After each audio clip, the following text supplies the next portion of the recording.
60 seconds ago, the world shifted. A brief statement, just 73 words, released from Buckingham Palace, has rewritten the future of the British monarchy. The official bulletin is in, and what it confirms is both shocking and devastatingly final. For months, we've analyzed the rumors, read the reports, and hoped for a different outcome. That hope, as of 1 minute ago, is gone. This isn't just an update on the king's health. This is a line in the sand of history. If you understand that every word from the palace is a carefully chosen piece of a larger, hidden story, you cannot look away. This is Royal Report 24/7. What you're about to hear will change everything. Subscribe right now. Hit like. Share this immediately. The next chapter begins here, and it is one none of us expected. The statement, issued by the Lord Chamberlain's office and signed by the King's senior physicians, is stark in its clinical precision. It does not speak of battles or fights. It uses none of the optimistic language of recovery we have become accustomed to. Instead, it confirms what insiders have feared and whispered for weeks. King Charles III's cancer treatment has been discontinued. The focus, the bulletin states, is now exclusively on palliative care and the comfort of His Majesty. Let that term sink in. Palliative care. It is the formal, medical transition from striving for a cure to ensuring peace. In the language of the palace, it is the closest they will ever come to announcing an ending. The shockwaves from those two words are currently reverberating through government corridors, foreign capitals, and the very foundation of the firm. But to understand the true, shocking gravity of this moment, we must look at what the statement does not say. It does not mention a timeline. It does not reference the king's spirits or his unwavering sense of duty.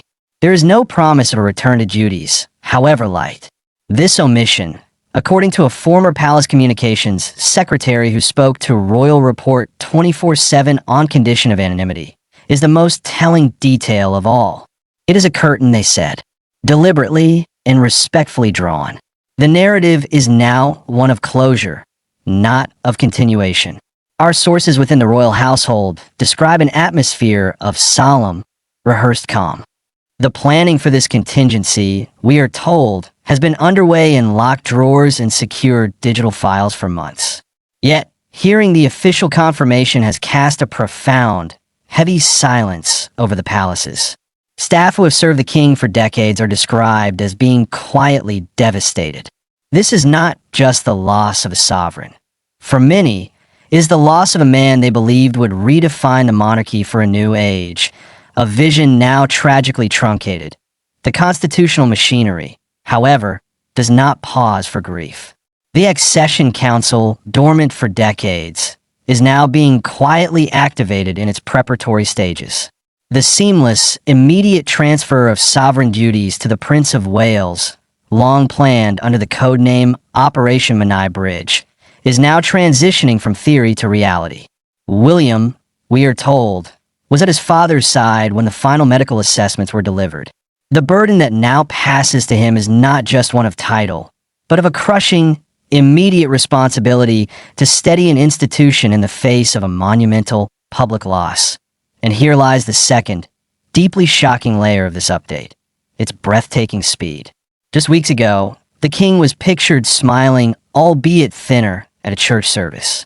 There were briefings about his positive response to treatment, his dedication to his red boxes of state papers. Were these moments of genuine hope, or a carefully managed facade to preserve stability? Insiders suggest it was a fragile mixture of both. A rapid decline that even the palace's best medical advisors could not reverse, forcing them to abandon the narrative of recovery and confront the inevitable with startling suddenness. The global reaction is already building. World leaders are being briefed. The realms where Charles is also head of state are being formally notified. But the most intense, painful focus is on the family itself. Queen Camilla, who has been his unwavering rock and most fierce protector throughout his illness, now faces the most difficult vigil of all. Her role transforms instantly from caregiver to companion for a final journey. The distance between London and Montecito now feels not just geographic, but existential. The communication lines between the Prince of Wales and the Duke of Sussex, we are informed from multiple channels, have been active and direct. The terms of any return, any final reconciliation, are now framed by a heartbreaking and non-negotiable deadline. This confirmation also violently reshapes the royal landscape we discussed in our last report. All tensions, all dramas, all rivalries are instantly, irrevocably muted. The slimmed-down monarchy is no longer a strategic vision. It is an immediate, pressing reality with a grieving, new king at its helm. The pressure on the Princess of Wales, already immense, multiplies 1,000-fold. She is no longer the future queen consort in a distant tomorrow. That tomorrow, for her, may now be measured in months, not years. The historical echoes are inescapable. We are witnessing the first demise of a British monarch in the age of the 24-hour news cycle, social media, and global digital scrutiny. Every gesture, every statement, every tear will be analyzed in real time. The palace's control over the narrative is about to be tested in a firestorm of public grief and global media attention. But beyond the protocol and the planning, this is a profoundly human story. A man who waited a lifetime for a role, only to have it cruelly cut short. A son preparing to bury his father while shouldering the crown. A brotherhood fractured, now facing an immutable loss. The palace's 73-word statement is a cold, clinical fact. But the truth it unveils is hot, messy, and achingly human. An ending is here. What happens next will unfold with ceremonial precision and raw, private emotion.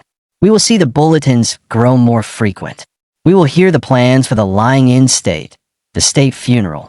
We will witness the world pay its respects.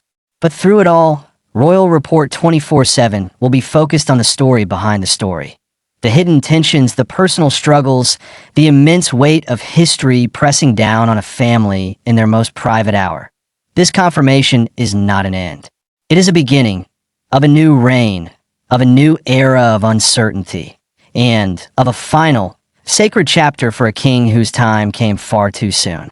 We will follow every step with respect, with depth, and with the understanding that we are documenting history in its most raw form. This is Royal Report 24/7. The coming days will be the most significant in modern royal history. If you want to understand the real stories unfolding behind the black armbands and the official proclamations, you must stay with us. Subscribe, hit that like button, share this vital update. The palace has spoken, and now the world holds its breath.